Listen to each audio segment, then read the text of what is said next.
شروع اللہ کے نام سے جو نہایت مہربان اور رحم کرنے والا ہے۔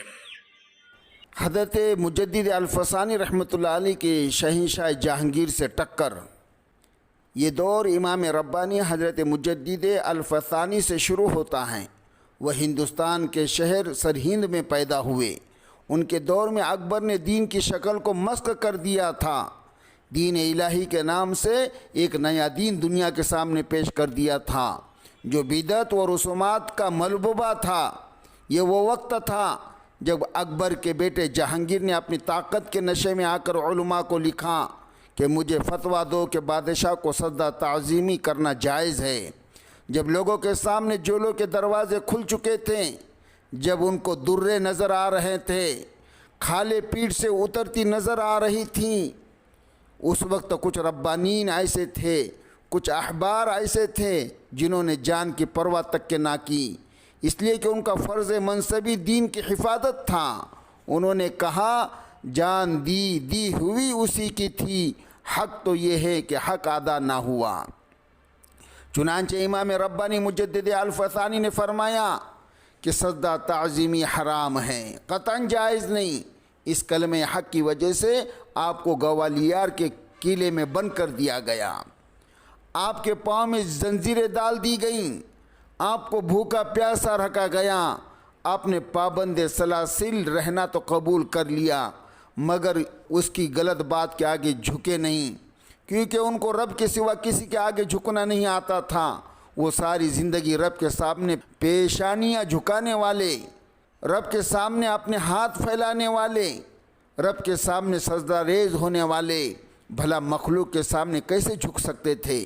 بالآخر ان کی استقامت کی بدولت اللہ رب العزت نے ایک وقت وہ بھی دکھلایا کہ جب جہانگیر بادشاہ کو جھکنا پڑا، سب امیر اس فقیر کے سامنے ادب کے ساتھ کھڑے ہوئے اور کہنے لگے جو آپ کہیں گے آج ہم وہی کریں گے۔ چنانچہ بدعتوں کو ختم کر دیا گیا، رسومات کو چھوڑ دیا گیا اور اس کی جگہ نبی کریم صلی اللہ علیہ وسلم کی سنت کو رواج دیا گیا۔ اسی وجہ سے ان کو امام ربانی مجدد الفسانی کہا جاتا ہے۔ ایک وقت وہ بھی آیا کہ جب پاک و ہند میں انگریز نے اپنا تسلط جمایا، پھر جب انگریز نے دیکھا میں نے دنیا کا مال و دولت تو سمیٹ لیا، اب ان کو علمی وراثت سے بھی محروم کرنے کی ضرورت ہے۔ چنانچہ اس نے اوقاف کی تمام عمارات کو اپنے قبضے میں لے لیا۔ فقط دہلی کے اندر 600 مدارس بند ہو گئے۔ اس نے کہا کہ میں ان کی گردن دباؤں گا۔ اس نے کوئی بڑا مدرسہ نہ چلنے دیا۔ آج اندلس کی داستان آپ کے سامنے ہے۔ آج ذرا قرطبہ کی جامع مسجد میں جا کر دیکھ لیجئے، ان علماء کی قدر تو آپ کو تب آئیں گی جب باہر ملک کے علماء کی حالت زار آپ جا کر دیکھیں گے۔ ان کے ظاہر کو دیکھیں تو ان کے چہرے پر سنت نبوی نظر آئیں گی۔ معلوم ہوا وہاں کے علماء بھی وہیں کے ماحول میں ڈھل گئے۔ لہٰذا اللہ تعالیٰ جزائے خیر دے ہمارے اسلاف کو، جنہوں نے ہر دور کے اندر ہر فتنے کے سامنے بند باندھا اور اپنا سینہ سپر ہو کر مقابلہ کیا۔ مصر اور ترکی جو آج بڑے بڑے اسلامی ملک سمجھے جاتے ہیں، ذرا ان کی مسجد کا حال دیکھیے۔ جس مسجد میں 1000 آدمی نماز پڑھ سکتے تھے، وہاں ظہر اور عصر کی نماز میں مشکل سے 3 آدمی پورے نہیں ہوتے۔ وہ مسجد آج نحا کر رہی ہے۔ آج دیکھیے تو صحیح کہ ہمارا انگریزی خاطب کا دین سے کس قدر نابلد ہیں۔ جو لوگ صبح و شام انگریزی پڑھنے میں مست ہے، ان کو عربی کے 2 لفظ پڑھنے نہیں آتے۔ کوئی PhD ڈاکٹر کبھی اذان دے کر تو ذرا سنائے، اس کی اذان کتنی عجیب ہوتی ہیں۔ کوئی آپ اسے کہہ دیں کہ آپ تو PhD ڈاکٹر ہیں، ذرا اقامت تو کر دیجئے، کہیں گے جی ہمیں تو اقامت کہنا نہیں آتا۔ انہیں نماز پڑھانی نہیں آتی، پڑھنی نہیں آتی تو پڑھانی کہاں سے آئیں گی؟ نماز جنازہ کا پتہ نہیں ہوتا کہ کیا ہے، مسائل کا پتہ نہیں ہوتا کیا ہے۔ معلوم ہوا دین سے بالکل نابلد ہو کر ان کی زندگی گزر رہی ہوتی۔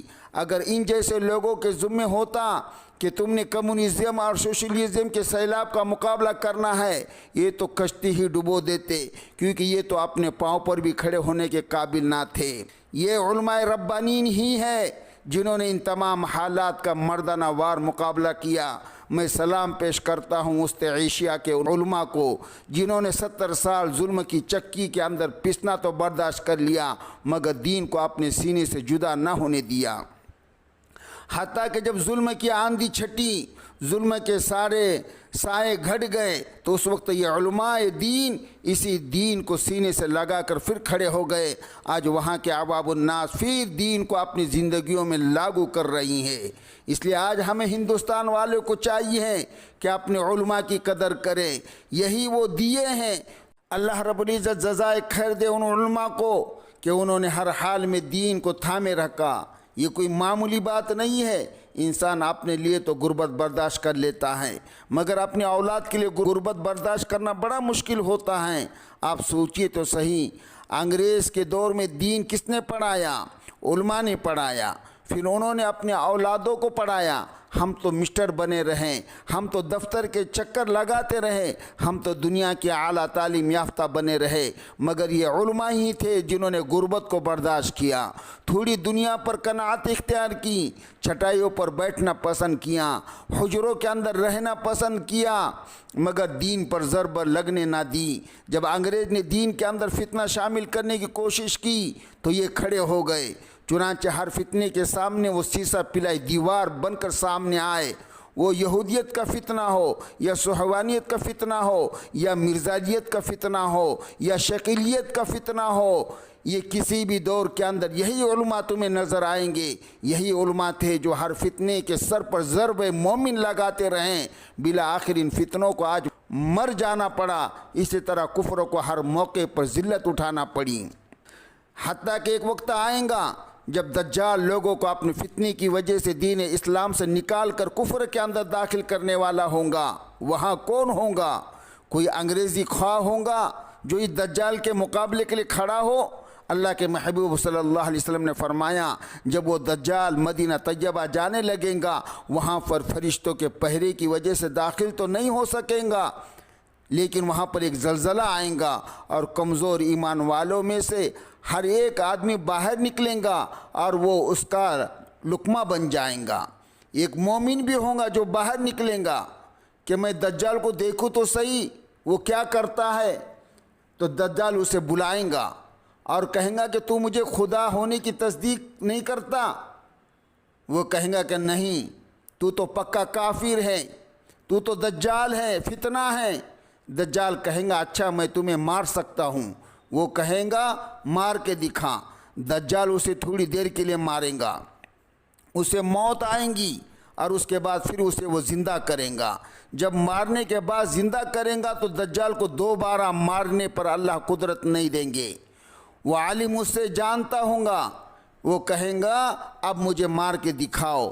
اب دجال شرمندہ اور ذلیل ہوگا۔ یہ علماء ہی ہیں جو آج گناہوں کی آگ کو بجھانے کے لیے پانی کی بالٹی ڈالتے ہیں، قطرہ قطرہ پانی برسا رہے ہیں۔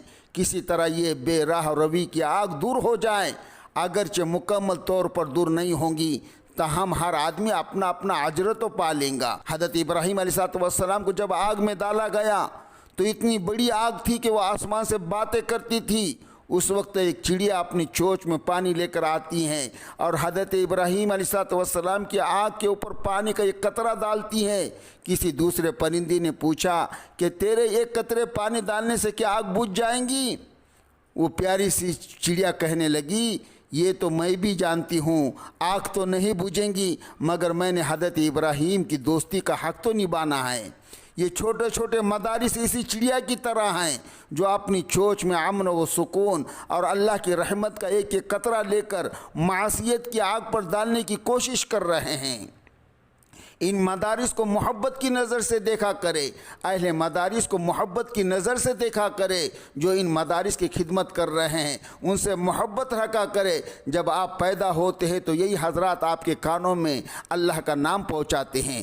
جب آپ کی زندگی کے لیے کوئی ساتھی تلاش کرتے ہیں تو یہی خطبہ پڑھ کر اسے آپ کے لیے حلال بناتے ہیں۔ جب اس دنیا سے جانا ہوتا تب بھی یہی علماء آپ کے جنازے کی نماز پڑھاتے ہیں، پھر آپ کو دفن کر دیا جاتا ہے۔